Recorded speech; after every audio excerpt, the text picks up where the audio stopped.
Kakinada district collector Shri Shyam Mohan గారికి, చైతన్య గారికి, అంతన్ నానాజీ గారికి, కరుణబాబు గారికి,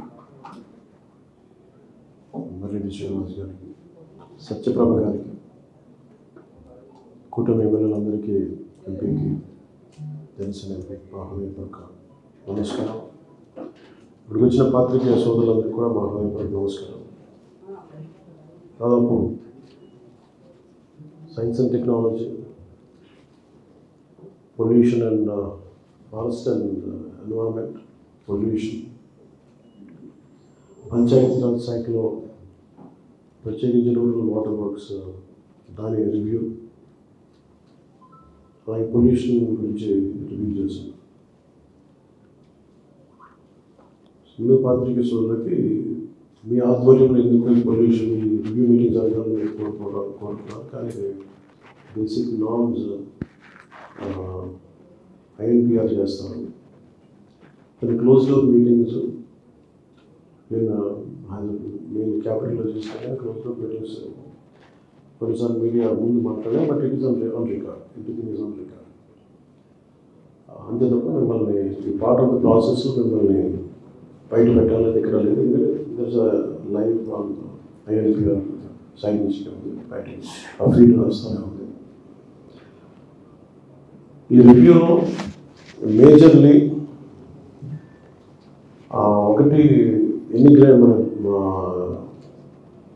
మనకి జల్ జీవన్ మిషన్ సంబంధించి కానీ ఎలా ఉన్నాయి, పంచాయతీలు ఎన్ని పంచాయతీలకు నీళ్ళు వస్తున్నాయి సరిగ్గా, జల్ జీవన్ మిషన్ ఎంతవరకు సక్రమంగా అమలైంది, ఇలాంటివన్నీ రివ్యూ చేస్తున్నప్పుడు ఒకటి మటుకు కొంచెం ఇంట్రెస్టింగ్ అనిపించింది. ఏంటంటే దీంట్లో ఇన్ని సంవత్సరాలు పంచాయతీలకు నిధులు రావట్లేదు, జిల్లా జడ్పీలకు కానీ పంచాయతీలకు కానీ మండల పరిషత్ ఎందుకు దాంట్లో మేజర్ ఉన్నది రెవెన్యూ, జనరల్ రెవెన్యూ సోర్సెస్లో వాళ్ళకి ఒకటి స్థానికంగా వారి గ్రావెల్ అక్కడ తీసినా కానీ, లేదంటే మట్టి తీసినా కానీ, ఇసుక లేదా దీని ఖనిజంలో ఉంటే దానికి సంబంధించిన మనకి పన్ను కొంత భాగం దాంట్లో ఇవ్వాలి. ఉమ్మడి గోదావరి జిల్లా నుంచి, తూర్పు గోదావరి జిల్లా నుంచి దాదాపు 1000 కోట్లు ఈ నివేదికలో మనకు అర్థమైంది ఏంటంటే కేవలం ఇసుక మీదే, ఇంకా డీటెయిల్ రిపోర్ట్ కాదు, జస్ట్ కేవలం ఇసుక మీద ఉమ్మడి గోదావరి జిల్లాలోనే కలెక్టర్ గారు పక్కన కూర్చొని ఆయన అనుభవాన్ని తీసుకొని మా అర్థమైంది ఏంటంటే 1000 కోట్లు శాండ్ తీసుంటాం సార్. దాంట్లో అట్లీస్ట్ మనకి 250 సంవత్సరానికి. ఈ 5 సంవత్సరాల్లో ఉమ్మడి గోదావరి జిల్లాలో కనీసం ఇది జస్ట్ ఇంకా లోతుకి వెళ్ళలేదు, జస్ట్ పైన టచ్ చేసి మాట్లాడుతుంటేనే 1000 కోట్ల సంవత్సరానికి వర్త్ ఆఫ్ ఇసుకని తీసాయి. 200 కోట్లు ఆంధ్రప్రదేశ్ మినరల్ డెవలప్మెంట్ కార్పొరేషన్కి 20% ట్యాక్స్ ఇచ్చేసారు. తిరిగి అది ఎక్కడికి రావాలంటే పంచాయతీకి రావాలి, లేదా లోకల్ బాడీస్కి రావాలి. ఆ డబ్బు ఎప్పటికీ రావాలి. ఇక్కడికి ఎంత వచ్చిందనేది దానికి ఒక స్పష్టత లేదు. సో అట్లా ఈ 5 సంవత్సరాల్లో దాదాపు 5000 కోట్ల వర్త్ ఆఫ్ ఇది ఆన్ రికార్డ్ ఉన్నది. ఆఫ్ రికార్డ్ ఎంత చేశారో మనం చెప్పలేదు. సో అదొకటి దీని గురించి బయటికి కొంచెం బలంగా తీయాలి. అంటే దాదాపు పంచాయతీలు ఉమ్మడి తూర్పుగోదావరి జిల్లా పంచాయతీలకి కానీ లోకల్ బాడీస్కి దాదాపు 1000 కోట్లు ఆంధ్రప్రదేశ్ మినరల్ డెవలప్మెంట్ కార్పొరేషన్ నుంచి వాళ్ళ ఇది రావాలి. ఆ ఫండ్స్ ఇటు పంచాయతీలకి రావాల్సింది.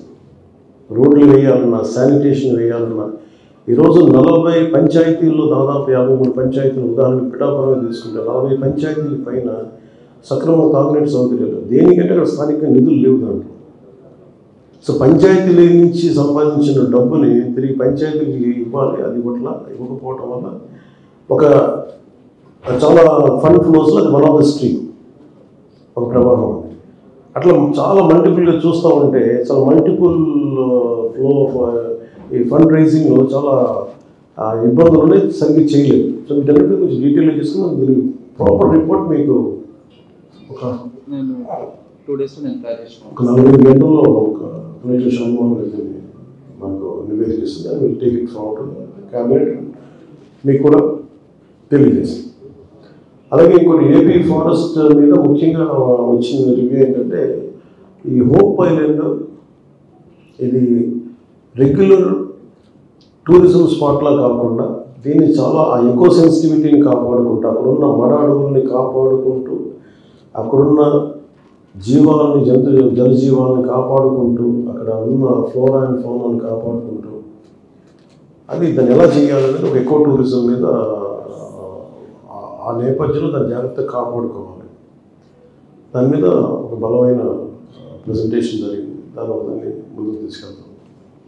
అలాగే స్మార్ట్ సిటీకి సంబంధించి కొంత బ్యూటిఫికేషన్ ఆఫ్ ద సిటీ అంటే ఎంపీ శ్రీ విజయ్ శ్రీనివాస్ గారు వారికి తెలియజేస్తాను. అది తెలియజేసింది కూడా ఏంటంటే కూర్చోబెట్టి మన కాకినాడ కొన్ని ప్రత్యేకమైన ప్రాజెక్ట్స్ ఎకో టూరిజం సంబంధించి కానీ లేదంటే సెంట్రల్ మనకి జలజీవన్ మిషన్ రావాల్సిన నిధులు కానీ ఇవన్నీ ప్రత్యేకంగా కేంద్ర ప్రభుత్వం దృష్టికి తీసుకెళ్ళాలని వారిని కూడా ఈ పాల్గొనడం జరిగింది. ఏవైతే పాయింట్స్ రేస్ చేసామో ఆయన ఇప్పుడు రాజధానికి వెళ్ళినా మన దేశ రాజధాని ఢిల్లీకి వెళ్ళి అక్కడ వారి దృష్టికి తీసుకెళ్ళాలి.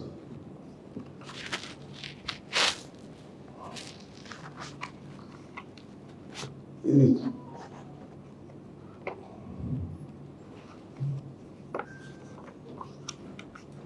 అలాగే ముఖ్యంగా పొల్యూషన్కి సంబంధించి ఒక నివేదిక ఇవ్వడానికి స్థానిక పొల్యూషన్ కంట్రోల్ బోర్డు నుంచి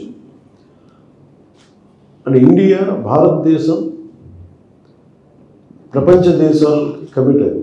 మనం ఏం కమిట్ అయ్యాం? మేము కార్బన్ ఎమిషన్స్ ఇంకా తగ్గిస్తాము. ప్రతిసారి ఈ వాతావరణం వేడెక్కిపోతుంది, భూతల వాతావరణం ఉపరితల వాతావరణం వేడెక్కిపోతుంది. దీనివల్ల క్లైమేట్ చేంజెస్ వస్తున్నాయి. మనకేం కాదు అనుకున్నాం. కానీ ఈ రోజున పిఠాపురం నియోజకవర్గం దాని నిదర్శనం. ఉప్పాడ కాకినాడ రోడ్లు చూస్తే ప్రతిసారి సముద్రం ముందుకు వచ్చేస్తుంది, భూమిని తీసేసుకుంటాం, అంగేస్తాం. ప్రతి సంవత్సరం కనీసం ఒక 20 అడుగులు ఎందుకంటే ఒక 2 సంవత్సరాలు చేసిన ఆ ఇల్లు ఉన్నట్లేదు, ముందుకు వచ్చేస్తాం. కనీసం నాకు తెలిసి మనం మాట్లాడుతూ ఉంటే సంవత్సరంలోనే ఎకరం ముందుకు వచ్చేసింది నీళ్ళు. సో మనకి క్లైమేటిక్ చేంజెస్ ఎలా ఇంపాక్ట్ ఉన్నాయి అనేది మనం చూడవచ్చు. అలాగే హోప్ ఐలాండ్లో కూడా అదే చూడవచ్చు. సో ఆంధ్రప్రదేశ్ భవిష్యత్తులో తలమానికంగా ఉండాలి అన్ని రాష్ట్రాలకి. భారతదేశం అన్ని రాష్ట్రాలకి క్లైమేట్ చేంజ్లో చాలా తలమానికంగా ఉండాలి. సో దాంట్లో భాగంగానే జనసేన తీసుకున్న ఈ ఫారెస్ట్ ఎన్వైరన్మెంట్ పొల్యూషన్ ఇవన్నీ కూడా మేము చాలా లోతుగా అధ్యయనం చేసి అవగాహన చేసుకుని తెలుసుకున్నాం. సో దాంట్లో వల్ల మేము ఏం కోరుకున్నామంటే వారి సంబంధిత పొల్యూషన్ కంట్రోల్ అధికారులు కూడా ఏం చెప్పిందంటే పొల్యూషన్ నార్మ్స్ గురించి మాట్లాడతాం రైట్ ఫ్రమ్ అన్ని. ఇది ఇబ్బంది పెట్టడానికి పరిశ్రమకు ఇబ్బంది పెట్టడానికి కాదు, కానీ ఒక కన్సర్న్ తెలియజేయడం. అది రాత్రికి రాత్రి ప్రభుత్వం it is not to enforce law, it is entrepreneurs to industries to understand what is the impact of it. Global ఎమిషన్స్కి మనం ఎంత ఇంపాక్ట్ మన కాంట్రిబ్యూషన్ అవుతుంది. సో దీన్ని ఎలా చేయాలనేది మేము భాగస్వామ్యం కావాలి అనే దాంట్లోనే ఈ రివ్యూ జరిగింది. అలాగే కొన్ని పర్టికులర్ కంపెనీస్ కొంచెం ఇబ్బంది ఏదైనా ఉంది వీటిలో, వాటిని మీరు పరిశీలించారు లేదనేది కూడా వాళ్ళకి తెలియజేసి దాంట్లో నివేదిక ఇవ్వమని చెప్పాను. ఆంధ్రప్రదేశ్ ఈజ్ ఆఫ్ డూయింగ్ బిజినెస్కి నెంబర్ 1గా ఉండాలని కోరుకుంటున్నాను. అలాగే దాంతోపాటు పర్యావరణ సమతుల్యత కాపాడుకోవాల్సిన చాలా అవసరం ఉంది. అంటే మొన్న నేను పొల్యూషన్ రివ్యూ చేసుకున్నప్పుడు మటుకు దాదాపు 4 జిల్లాలు మనకి పర్యావరణం మనకి ఈ వాతావరణం ఈ హెచ్చుతగ్గుల వల్ల మనకి క్లైమేట్ చేంజ్ వల్ల ఇంపాక్ట్ అయ్యేది ఎక్కువ జిల్లాలు మనకే ఉంది. 4 జిల్లాల పైన ఉన్నాయి. కృష్ణా జిల్లా కూడా ఉన్నారు. అలాగే దీంట్లో మనకు దాదాపు 74 కిలోమీటర్ తీర ప్రాంతం, దీంట్లో చాలా తీర ప్రాంతాలు ఇంపాక్ట్ మనకి దానికి గురి క్లైమేట్ చేంజ్కి ఇబ్బంది పడే పరిస్థితులు ఉన్నాయి. నీళ్లు ముందుకు వచ్చేస్తాను, భూమిని తీసేసుకుంటాం కొన్ని ప్రాంతాల్లో.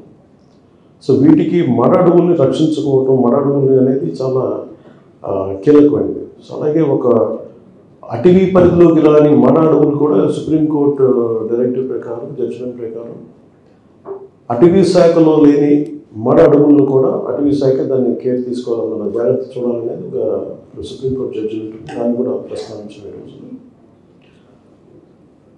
అలాగే మనకున్న రిజర్వ్స్ ఏమిటి, అలాగే ఎండేంజర్డ్ స్పీషీస్ ఎక్కడ ఉన్నాయి, ప్రత్యేకించి మనకి కొరింగా పార్క్లో ఎస్పెషల్లీ ఫిషింగ్ క్యాట్ అని ఒక అరుదైన క్యాట్ ఫ్యామిలీకి చెందిన ఒక స్పీషీస్ ఉంది.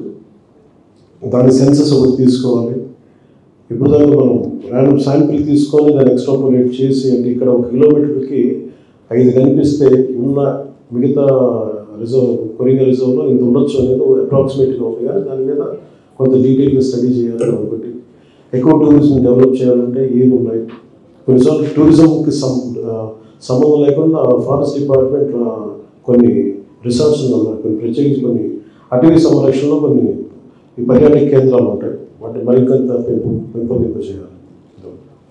సైన్స్ అండ్ టెక్నాలజీకి సంబంధించినంత వరకు అసలు గ్రామీణ యువతలో ఎంత ప్రతిభ సమర్థత దాక్కుని ఉంది, దానికి సంబంధించి ఏదైనా రిపోర్ట్ చేయగలరు. ఇవన్నీ చూస్తే సైన్స్ అండ్ టెక్నాలజీ డిపార్ట్మెంట్లో సిబ్బంది కొరత చాలా ఉంది. ఆ సిబ్బంది కొరతను ముందుగా తీర్చడం, అలాగే రాజమండ్రిలో కంప్లీట్గా డిస్ప్లే ఒక సైన్స్ అండ్ టెక్నాలజీ బిల్డింగ్ ఒకటి ఉంది, డిస్ప్లే సెంటర్, యువతకి ఆసక్తిని పెంపొందింపజేసే ఎగ్జిబిట్స్ అనేవి ఉంటాయి. దాన్ని ఓపెనింగ్ కూడా ఇప్పుడు చేయాలి ఏంటి, దానికి కేంద్ర మంత్రులు మరియు ఎవరో కూడా రావాలి, వాళ్ళ అపాయింట్మెంట్ డిస్కషన్ వచ్చింది.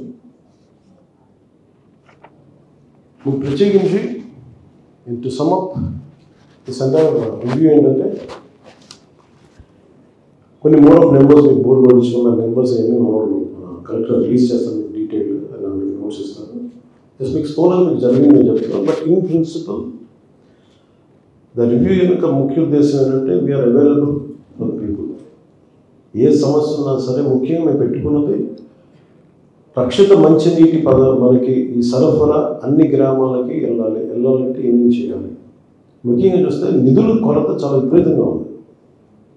గత ప్రభుత్వం చేసింది అసలు అడ్డగోలుగా డబ్బులు తీసుకుంటున్నారు, కానీ పంచాయతీ నుంచి కానీ స్థానిక పన్నులు కలెక్ట్ చేస్తున్నారు, కానీ మళ్ళీ తిరిగి వాళ్ళకి ఇవ్వాల్సిన విధంగా వాళ్ళకి తిరిగి ఇవ్వట్లేదు, మ్యాచింగ్ గ్రాంట్స్ ఇవ్వట్లేదు. సో వీటన్నిటిని ఎలా కలెక్ట్ చేయాలని చాలా హైలెవెల్ క్యాబినెట్ మీటింగ్ జరగాలి. క్యాబినెట్ మీటింగ్ చేసి గౌరవ ముఖ్యమంత్రి శ్రీ చంద్రబాబు గారిని కూడా దృష్టికి తీసుకెళ్ళి దీని మీద ఒక నిర్ధారణ చేసి దీనికి ఒక యాక్షన్ ప్లాన్ ముందుకు తీసుకెళ్తాం. అలాగే తండ్రి ఉదయ్ శ్రీనివాస్ కూడా చెప్పాను, మన బాలసౌరి గారు కలిసినప్పుడు జనసేన పార్టీ తరఫు నుంచి కూడా చెప్పమని చెప్పాను. ఆంధ్రప్రదేశ్కి కావాల్సినంత అండ సో అదంతా అంటే ఆయన మనస్ఫూర్తిగా మద్దతు ఇచ్చారు. ఇవన్నీ సార్ట్అవుట్ చేసుకుంటాం. కానీ సార్ట్అవుట్ చేసుకునే లోపల ఆలోచిస్తుందంటే ఎంత అవగాహన చేసుకోవాలి, ఏమేమి ఉన్నాయి లోపల, ఏమేమి లోపాలు ఉన్నాయి, ఎంత నిధులు రావాల్సిన నిధులు ఉన్నాయి, వీటన్నిటితో చాలా లోతైన అధ్యయనం ఎక్సైజ్ జరుగుతుంది. సో చేసిన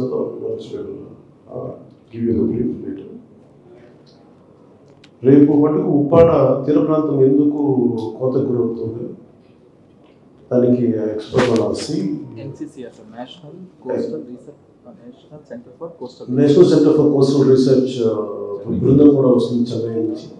సముద్ర కోత గురవుతున్న ఉప్పాడ తీర ప్రాంతాన్ని ఎలాగ దాన్ని చర్యలు తీసుకుంటే దాన్ని మనం రక్షించుకోగలం, లేదంటే అక్కడ ఉన్న గ్రామాలని తరలించాలా, లేదా భవిష్యత్ నెక్స్ట్ 10-20 yearsలో ఎంత గ్రామం వరకు పోతుంది అనేది ఒక అధ్యయనం చేసి దాని మీద రేపు వస్తాను. నేనే క్షేత్రస్థాయి పర్యటన చేస్తాను. సో నా విన్నపం కూడా ఏంటంటే రేపు పొద్దున పర్యటన జరుగుతున్నప్పుడు ఈ ఫీల్డ్ స్టడీకి క్షేత్రస్థాయి పర్యటనకి అక్కడున్న యువత కూడా సహకరించమని కోరుకుంటాను. మీద పడకుండా దయచేసి మీరు సహకరిస్తే నేను సజావుగా నాతో పాటు కూర్చొని అటువంటి చూస్తాం. ఉప్పాడ తీర ప్రాంతం ముంపడి ఎందుకు ఉంది, భవిష్యత్తులో ఎలాంటి చర్యలు తీసుకోవాలి. అలా మేజర్ ఇంకొకటి సైన్స్ అండ్ టెక్నాలజీకి సంబంధించి సైంటిఫిక్ టెంపర్మెంట్ అంటే ఎంత అద్భుతమైన వ్యక్తులు ఉన్నారు మనకి.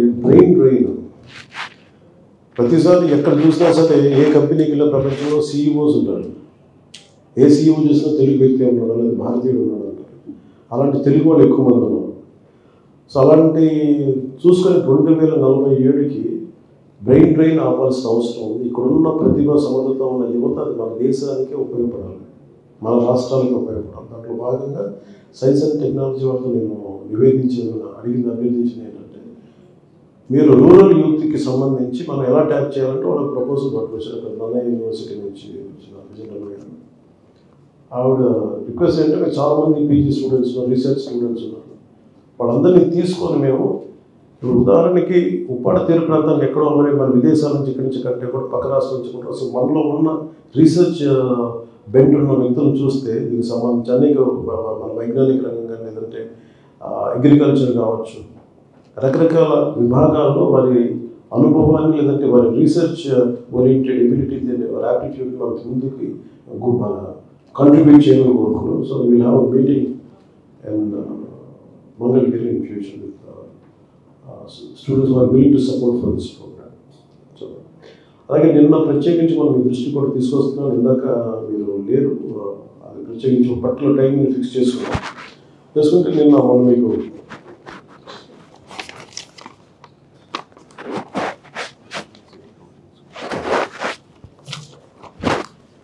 నేను క్యాబినెట్ మీటింగ్ నుంచి నేను మంగళగిరి వస్తూ ఉంటే అక్కడ ఒక అమ్మాయిని వచ్చిన దగ్గరికి ఒక ఇది ఇచ్చారు, పిటిషన్ ఇచ్చారు. ఇలా కూర్చోబెట్టి వాళ్ళ అమ్మాయిని 8 months 9 months బ్యాక్ కిడ్నాప్ చేశారు. పేరేంటి జయ, పాప పేరేంటి?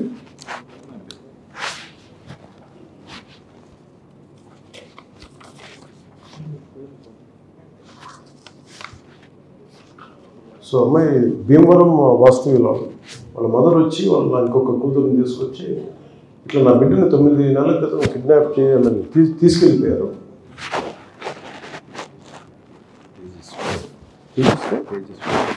తేజస్సు నేను పాప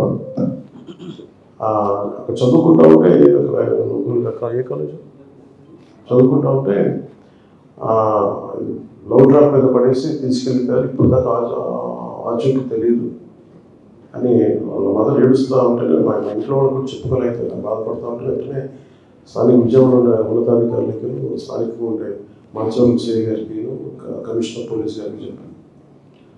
బట్ ఎంత అద్భుతంగా చేశారంటే police department, Andhra Pradesh police department మన విజయవాడ సిపి గారు కానీ మొత్తం పోలీస్ బృందం 48 hours వాళ్ళని పట్టేసుకున్నారు. కేరళ పట్టుకుని వెళ్ళారు, బెంగళూరు వెళ్ళారు, స్పెషల్ టీంని పెట్టారు, కేరళ వెళ్ళారు, బెంగళూరు వెళ్ళారు. ఫైనల్గా జమ్మూ అండ్ కాశ్మీర్లో జమ్మూలో ట్రేస్ అవుట్ చేశారు. జమ్మూలో ట్రేస్ అవుట్ చేసి ఈ రోజున వెంటనే మనం ఆ టీం వెళ్ళే లోపు ఈరోజు ఇప్పుడు మన ఆంధ్రప్రదేశ్ పోలీసు వెళ్ళి వచ్చేపాటికి.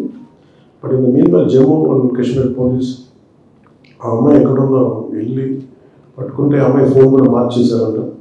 ఈ న్యూస్ ఎప్పుడైతే వాళ్ళ మదర్ నాకు ఇది ఇచ్చారు అంటే ఇట్లా నా దృష్టికి తీసుకొచ్చారో అది వెంటనే వాళ్ళు అబ్బాయి అలర్ట్ అయిపోయి తీసేసాడు. అమ్మాయిని బాగా ఇబ్బంది పెడుతున్నారు, వచ్చేస్తున్నాను అంటే వాళ్ళు అబ్బాయిని కూడా చెప్పింది వెళ్ళదు మీకు వాళ్ళ చేత తెలియజేస్తాను. మీరు ఉన్నామో తెలియజేస్తే కూర్చోబెట్టి మీ చెల్లెలు కూడా చెప్పేసి బెదిరించారు, భయంగా ఉందంటే వాళ్ళ చెల్లెలు మా అయ్యా అవ్వదు మీరు వచ్చేయండి అంటే పోలీసు ఇద్దరిని విడివిడిగా పట్టుకొస్తున్నారు. ఇప్పుడు ఇక్కడికి ఏం జరిగింది దీని వెనక కారణాలను వెతుకుతారు. ఇక్కడ మీకు ఎందుకు చెప్తున్నానంటే ఒక తల్లి తాలూకు వేదన ఏడుపు కథ 5 సంవత్సరాల కాలంలో ప్రతి ఒక్కరు బాధపడ్డారు. అంటే అదే ప్రభుత్వం, ఇదే పోలీసు ప్రభుత్వం కనుక అనుకుంటే చేయగలదనడానికి వచ్చిన నిదర్శనం. ఆంధ్రప్రదేశ్ నుంచి గతంలో 30,000 ఆడపిల్లలు అదృశ్యం అయిపోయారు రకరకాల కారణాల వల్ల. దాని మీద మనకి ఏం లేదు, ఏం చేయలేదు మనం ఈ రోజున. సో దాంట్లో భాగంగానే నాకు చాలా కదిలి మన బాధ్యత తీసుకోవాలని చెప్పి ఈ రోజున నేను ఒకటే చెప్పాను అందరికి అధికారులు కూడా, ఇది మీరు ఒక కేస్ స్టడీగా చేయాలి, మీరు మొదలవుతూ దయచేసి రిక్వెస్ట్ నాకు. ఎందుకంటే నువ్వు ఎక్కడో చోట ఒకటి చోట కదలిక మొదలైతే తప్ప పెద్దది అవ్వదు.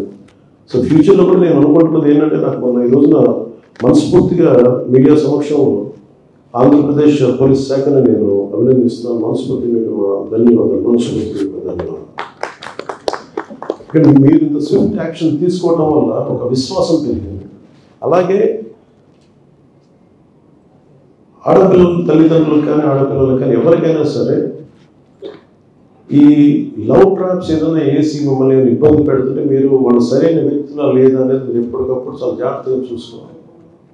ఎందుకంటే 24 hours తర్వాత ఒక అమ్మాయి మిస్ అయిందంటే దొరకడం చాలా కష్టం, మర్చిపోమంటారు. 48 hours అయితే ఇంక మీరు మర్చిపోయి వాళ్ళు వెళ్ళిపోతారో తెలియదు, బాంబే వెళ్ళిపోతారో తెలియదు, బెంగళూరు వెళ్ళిపోతారో, ట్రేస్ అవుట్ చేయలేమని చాలాసార్లు పోలీస్ వ్యవస్థ నిస్సహాయత ఉంది. కానీ మన ఆంధ్రప్రదేశ్ పోలీసుని అభినందించాల్సింది 9 నెలలు మిస్ అయితే పట్టుకోగలిగారంటే hats off to AP police. అంత పట్టుకున్నాను. నాకు సర్ప్రైజ్ అనిపించింది. నాకు మిడ్ నైట్ చెప్పాను, నాకు ఇట్లా వచ్చింది, ట్రేస్ అవుట్ చేసాము అని అంటే వెంటనే రేపు రివ్యూ మీటింగ్ మధ్యలో మాట్లాడతానని చెప్పాను. సో కమిషనర్ పోలీస్ గారిని కూడా అభినందించాను, విజయవాడ కమిషనర్ పోలీస్ గారిని. సో మాకున్న కోరిక అంటే నేను భవిష్యత్తులో కూడా క్యాబినెట్ దృష్టికి తీసుకెళ్లాల్సింది ఏంటంటే, అసలు ఇంతమంది ఆడపిల్లలు అదృశ్యం అయిపోతే దీని మీద ఒక స్పెషల్ కమిటీ ఎందుకు పెట్టలేదు ప్రభుత్వం? ఇప్పుడు మనం ఏం చేయాలి? ఇది పోలీసు ఉన్నతాధికారులతో మాట్లాడి దీనికి ఒక సమగ్రమైన ఒక సెల్ ఏదైనా కావాలి, ఒక స్పెషల్ సెల్. ఎందుకంటే చాలా కష్టం, ప్రతి లోడ్ చేయలేదు, మనకి ఉద్యోగాల్లో మనం నింపలేకపోతున్నాం. ఉదాహరణకి ఫారెస్ట్ డిపార్ట్మెంట్లో మేడం ఎన్ని ఉద్యోగాలు షార్ట్ ఆఫ్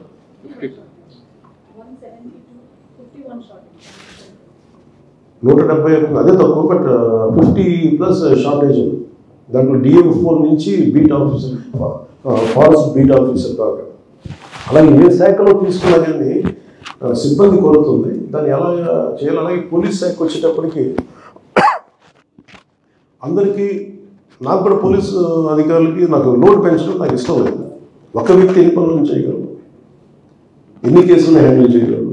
సో అది కూడా నేను అర్థం చేసుకొని చాలా సున్నితంగాను చాలా అర్థం చేసుకొని మాట్లాడాల్సి వస్తుంది. కానీ దీనికి ఎక్కడో కొంత సంఖ్యాబలం పెంచాలి ఖచ్చితంగా. పోలీసుకి నిధులు కొరకు ఉన్నాయి, వీటి గురించి ఆలోచించాలి, వీటి గురించి చర్చ జరగాలి, నిధులు రావాలి, లోపలికి పెట్టుబడులు రావాలి.